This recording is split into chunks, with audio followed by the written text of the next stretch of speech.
Hey, this is Stephen Platinum, your friend in wrestling with Platinum versus AEW Dynamite. This is from June 26, 2021. For the people who have picked up on the fact that I've been very, very busy and knocking out a ton of wrestling content, you're absolutely right. But I was very much looking forward to this show, and it absolutely delivered. That main event with Jungle Boy and Kenny Omega is a must-see. I'll just throw that right out there. We open the show. Alex Marvez is with Sammy Guevara. He's walking to the arena from his car, and he's attacked by Sean Spears, who decks him with a chair in the arm. We are off and running. Match number 1, Powerhouse Hobbs against Adam Page. This whole setup that they have at Daly's Place and the AEW just... My God, their energy, man. They just got a great energy on the show. It's going to be hard, especially once their WWE's running in earnest. The problem they're going to have is there is a level of energy that AEW has, an excitement level for their shows that the WWE is just not going to be able to match. I'm going to be honest. The match is fantastic. Adam Page bleeding out of the top of his head, so he's got a shampoo job in his hair. It's nuts. The counter of the spine buster by Powerhouse Hobbs on the first attempt at a buckshot was fantastic. I normally don't point out moves in these matches, but and Powerhouse Hobbs just looks great. He's getting in better and better shape. He's much more comfortable in the ring. AEW is exciting to watch because you see young guys sort of coming up and you see it in front of your eyes, and it's very, very cool. Adam Page eventually wins with the Deadeye, which is fantastic. So we get a video that sort of tells us about what we're going to see in the main event and why with Kenny Omega and Jungle Boy. And we run down the card because it's AEW and they care about those kind of things. Commercial, we come back. Brandon Cutler, who's being treated like crap by the Young Bucks in a promo. Talk about Eddie Kingston and Penta and try to run them down. Then we get an Eddie Kingston and Penta promo that's pretty phenomenal, and that's a match that we're going to have next week. Again, we're promoting future shows. It's so good. Tony Schiavone is there with Tully Blanchard, and Conan comes to the ring. Conan really gets over on Tully on the mic. You should learn Spanish because your grandkids are going to be speaking it. It's pretty awesome. Conan calls his guys, Santana and Ortiz, to the ring, but it is FTR in disguise, as we see a video that Santana and Ortiz have already been beat down, and FTR spike pile drives Conan. Damn. We are off and running. The show feels like it's much more on track than shows have been lately on Dynamite. Match number 2, Dante Martin against Matt Sydal.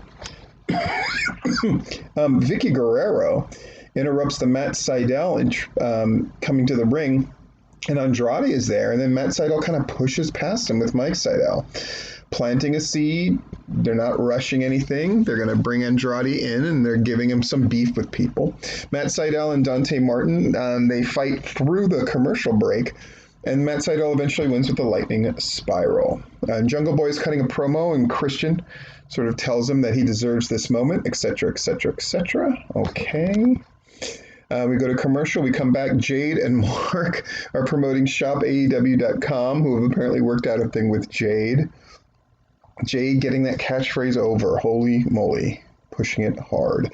Alex Marvez with MJF, Wardlow, and Sean Spears. They're running their mouth, and then they get attacked by Jericho and Jake Hager, who should be at a disadvantage, but it appears that they're actually, just through sheer force of whipping that ass, going to win this fight. Oh, but eventually they get put down, and then Jericho's in a position where MJF is going to bust up his arm, and Sammy Guevara comes out, and they're really putting Sammy Guevara in this position to look like an absolute hero and promoting him. And then they have a promo, and it's really good. This basically main event star turn they're doing with Sammy Guevara is very nice, and this also sets up a future match that's going to happen.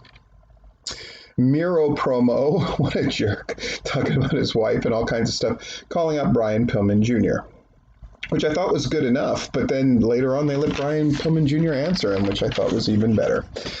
Match number 3, We only had 5 matches tonight, but the matches were all of a decent length, and the main event was long, which is good. And the opening match was long, and it's the 2 matches that should have been longer. Ethan Page against Bear Bronson, they fight through the commercial break. A very good match. I love the shot of Scorpio Sky sacrificing himself for Ethan Page, even as heels. I thought it was very effective, and Ethan Page getting the ego's edge on Bear Bronson and actually throwing him significantly was pretty awesome. And then cutting a promo basically challenging Darby Allin to a coffin match on July 7th, which I am all for because I'm going to be at that show live in Miami, Bobby. Britt Baker is there with Rebel and kind of talking about Vicky and Nyla, and then Vicky and Nyla answer. This thing of dueling promos, I freaking love it. I think it's just such an effective thing that they've recently started doing. It really works. Commercial break, and then we come back and we got Bunny against Chris Statlander, a match that is probably better than most people were expecting, and Statlander looks every bit the star. Her makeup job alone looked amazing. Wins with the Big Bang Theory as Orange Cassidy basically gets the brass knuckles away, or the knuckle dusters away from Bunny, which is a nice moment. And then TH2, though, however, come out and help to attack Orange Cassidy, and then Blade puts on those, takes his knuckles back and punches Orange Cassidy. QT cuts a promo about his ongoing beef with Cody, and so keeping that bubbling always, right? Commercial break. We come back. Eddie Kingston and Penta and Alex really cut the promo on the Bucks, setting up that match that's happening next week. And then finally, Jungle Boy and Kenny Omega. All I can say is it was such a cool touch to have like Jungle Boy's family there in the front row. I thought it made for some great visuals. People were very invested in the match. The live crowd was all about it. The part where Kenny Omega dumped Jungle Boy into the crowd, everything just felt like very wild, but very effectively done.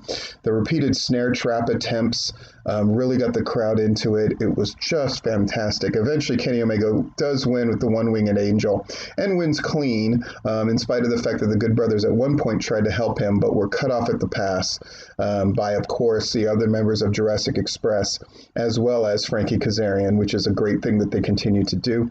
And then Christian and Matt Hardy have a dust-up after the match, but the Young Bucks get involved, and so the baby faces are left laying.